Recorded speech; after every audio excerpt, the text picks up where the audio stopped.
Okay, so functions are these things. They're basically just equations.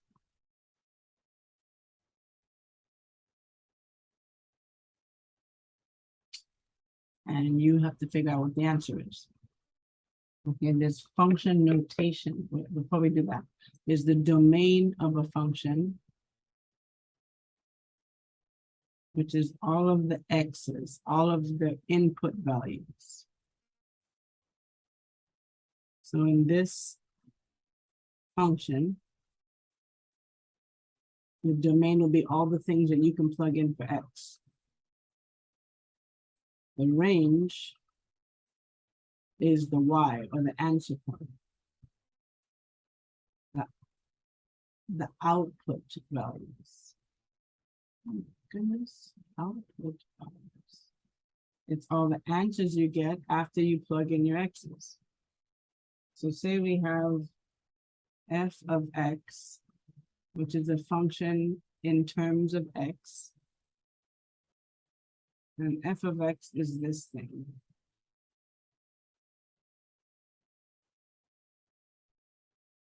X squared plus 2x plus 14. What is f of, let's just pick 2. F of 2 is plugging in a 2 every time you see an x. So 2 squared plus 2 times 2 plus 14. 4 plus 4 plus 14. 8 plus 14 equals 22.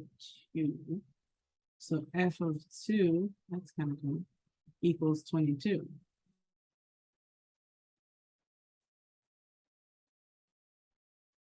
If you have, let's see, a function is a function if you have a one-to-one correspondence.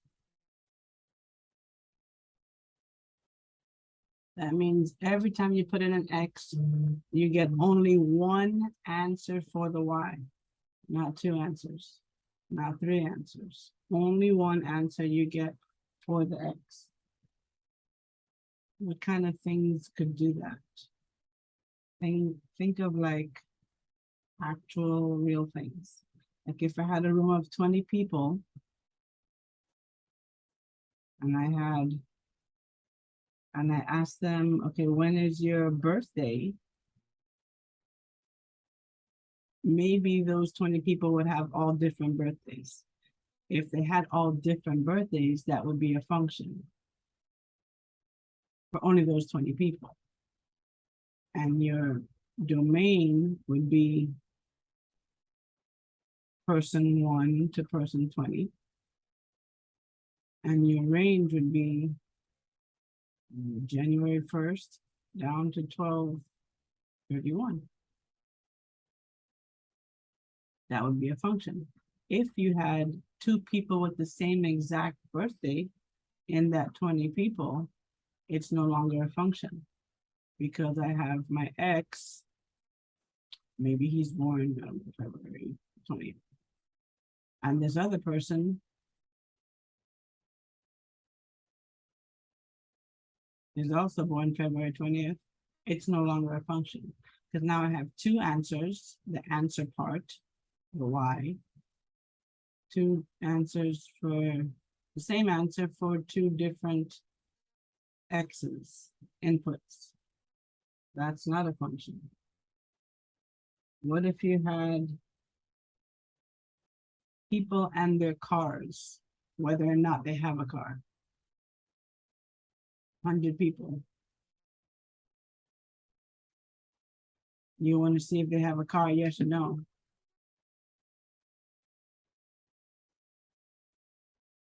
That's not going to be a function because out of those 100 people, either they're all going to have a car or they're all not going to have a car, or some of them will or will not have a car, which is going to give you the same answer. Person 1, yes, he has a car. Person 2, no, he doesn't have a car. Person 3, yes, he has a car. Person 4, yes, he has a car. Person 5, no, he doesn't have a car. already not a function because now I have two of the same values for my x's.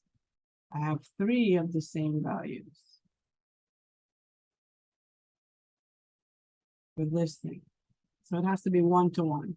Only, I don't want to say like boyfriend, girlfriend stuff. That's not my business, but you should just have one. Whatever the thing is, there should be one input, one output, whatever the thing is, and only one output for it to be a function. Function notation, the way that you write the functions. You can write small f of x is a function. You can write capital F of x is a function.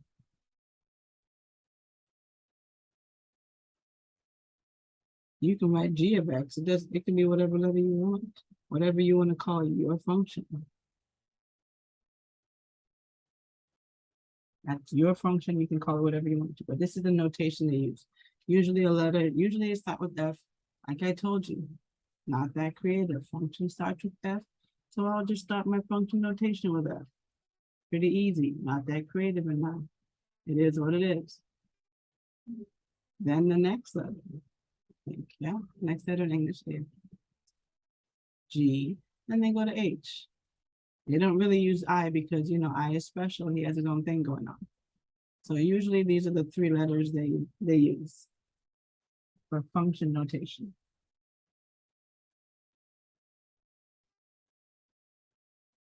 Okay, there's functions that you can do to the functions. Again, not that creative. We have a sum function. And it has its own formula. Function f plus function g of x is equal to f of x plus g of x. One function plus the other function. Difference function.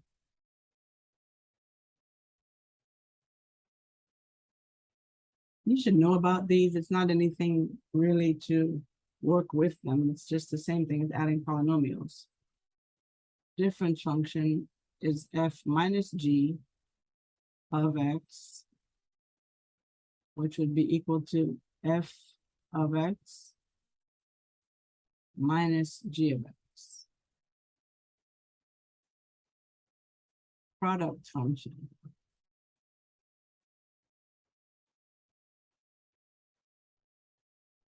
Oh, let's guess. F times g of x will be equal to f of x times g of x. Then we have a difference function, which is f over g of x, which equals f of x, whatever that function is, over g of x, whatever that function is.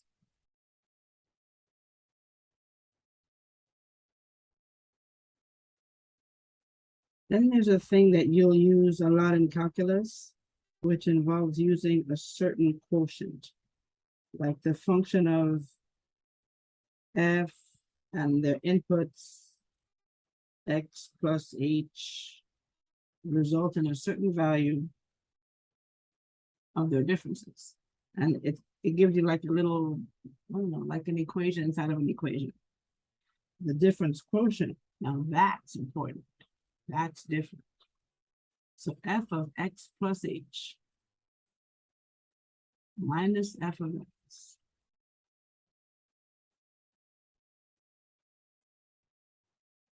over x plus h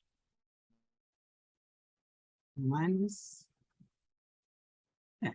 This gives us our different quotient, our different quotient formula, how to find that difference quotient.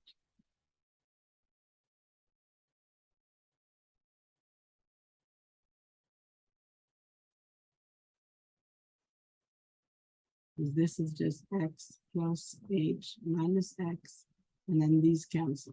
Yeah, I'm just left with the h. So this is my different quotient formula, how to find that difference quotient. And that is what we'll do. So you want to find the difference quotient.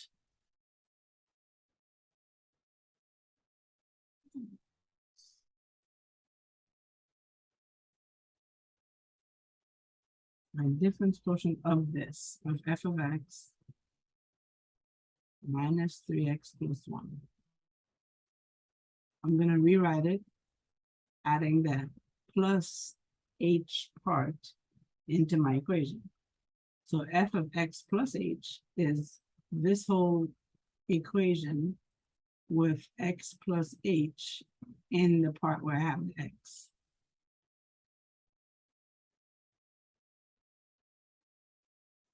So that's going to be minus 3 times x plus h plus 1, which is my whole thing, minus my regular f of x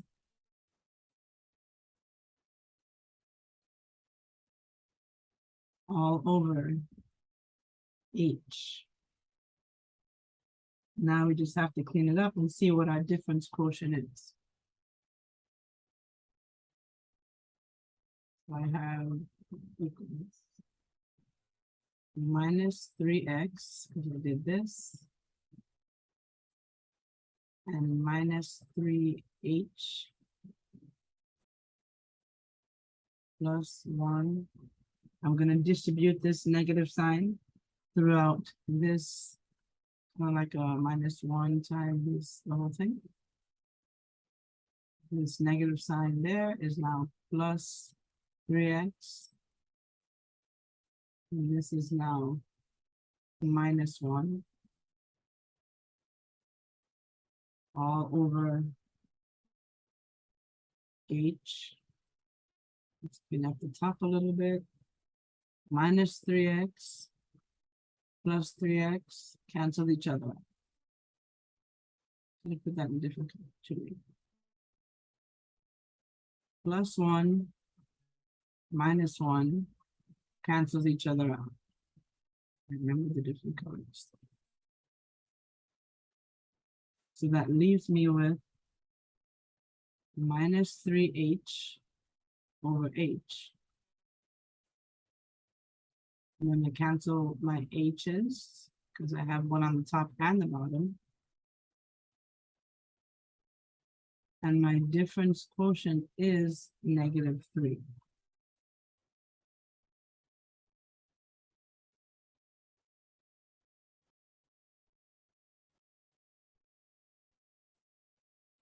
Okay, so we want to find the different quotient of another one, of f of x equals 3x squared minus 2x plus 6. Same difference quotient. I'm going to do f of x plus h in place of every place I have the x. So 3 times x plus h squared minus 2 times x plus h plus 6 minus the regular f of x. So minus this 3x squared minus 2x plus 6, everything over h. So I'm going to multiply out everything. X plus h squared is this. It's x plus h times x plus h. I'm just going to write it out again because I can. Minus 2x minus 2h plus 6 minus 3x squared plus 2x minus 6. everything over h. Now I'm going to FOIL this out. Multiply this. X times x is x squared plus hx plus another hx plus h squared. Then times that by 3 and add it to this other stuff.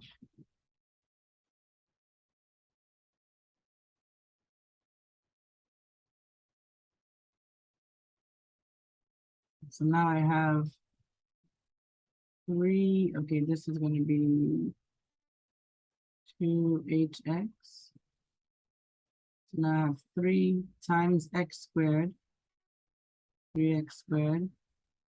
I have 3 times 2hx, 6hx. 3 times h squared, 3h squared, minus 2x, minus 2h, plus 6, minus 3x squared,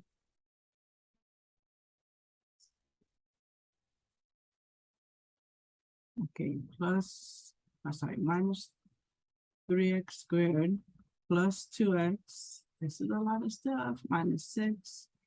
Everything over h. Okay, now let's see what we can cancel out. 3x squared minus 3x squared. So those are gone.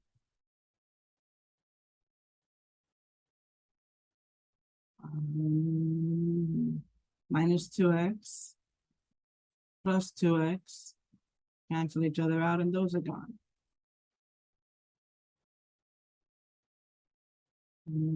Plus 6 minus 6. Cancel each other out, and those are gone. So I'm left with, I'm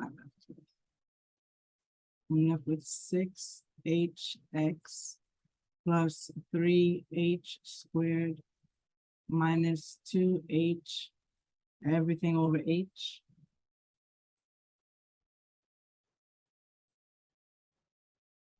I can divide h into the top because I have an h in every term. So I'll be left with, take this out and this out. 6x. I'll take this out and this out. Plus 3h. I'll take this out and this out. Minus 2. And this whole ugly thing is my difference quotient.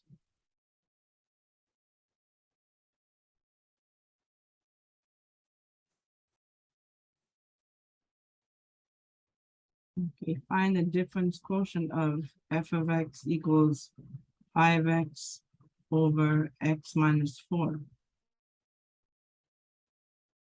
Same formula, I'm going to plug in f of x plus h every place I see the x. Then I'm going to subtract it by my f of x, the regular equation, over h.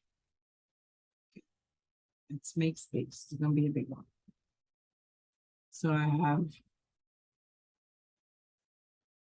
f of x plus h, which is this thing,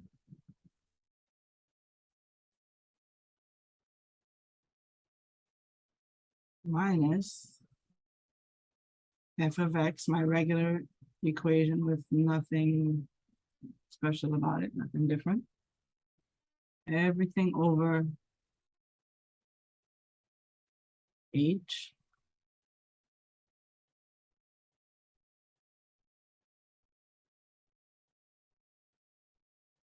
So I need to add these, I need to subtract these two, this one and this one.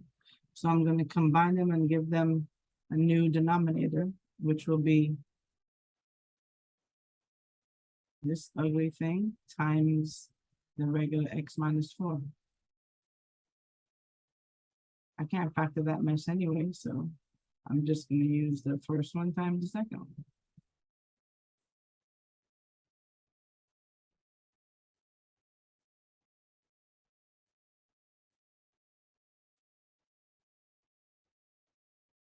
And from way back,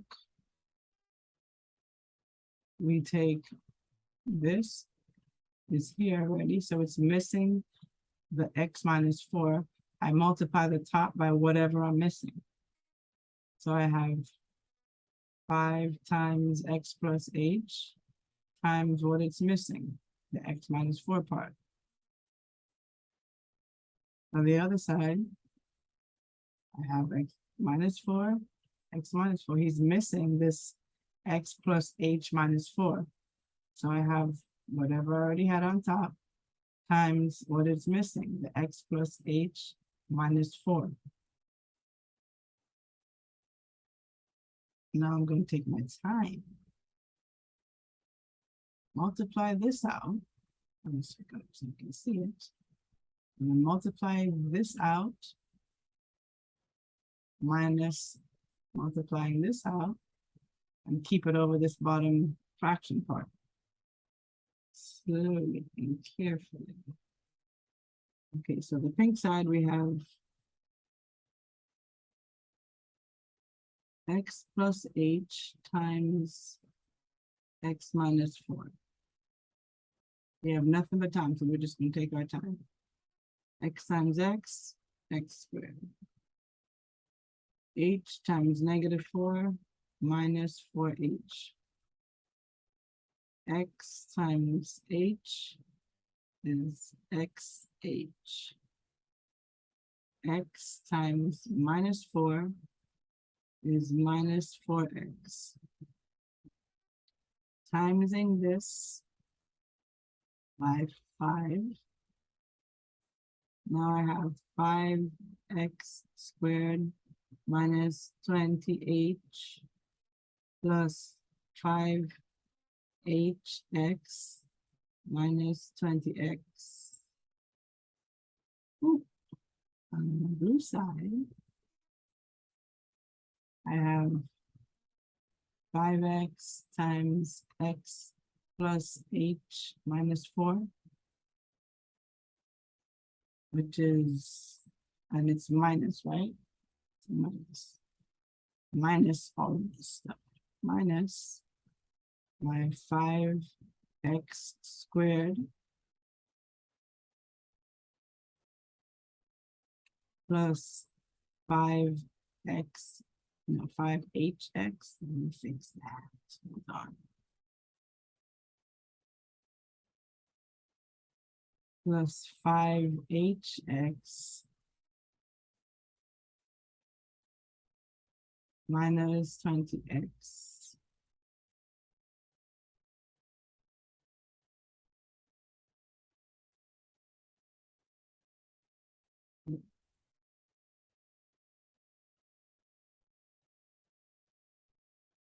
Minus all of it. So I'm going to combine this, because remember, all of this is still on top of the new denominator. Right. 5x squared minus 20h plus 5xh minus 20x minus 5x squared minus 5hx plus 20x all over whatever the heck we have and I forgot about it. X minus h minus 4 times x minus 4. And then all of that is of h. Okay, let's see what we can get rid of. 5x squared minus 5x squared cancel each other out.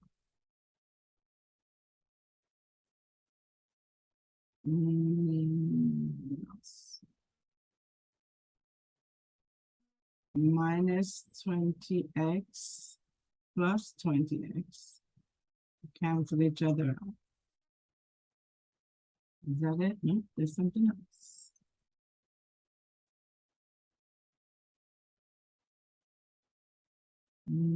Plus 5hx minus 5hx cancels itself out. So I'm left with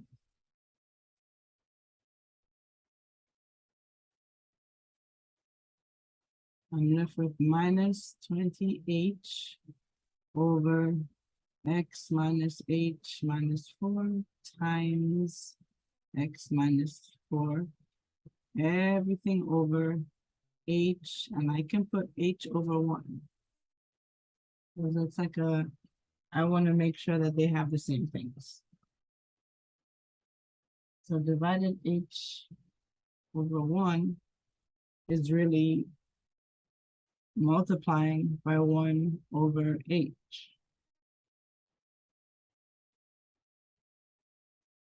Yes? Yes. Because you flip the second one and multiply. So I really have negative 20 over h over, sorry, negative 20 times h over x minus h minus 4 times x minus 4 times 1 over h. Because you flip the thing that you're dividing.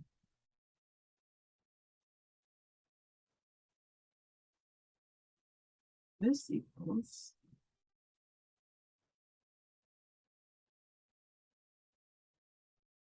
negative 20h over, oh my God, I'm not going to do that. H times this thing.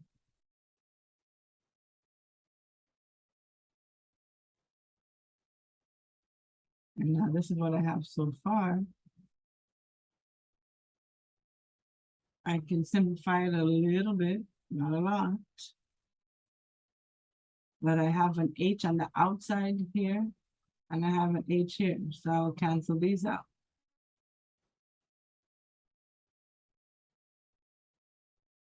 And I'm left with negative 20 over x minus h minus 4 times x minus 4. Yuccaroni as my difference quotient.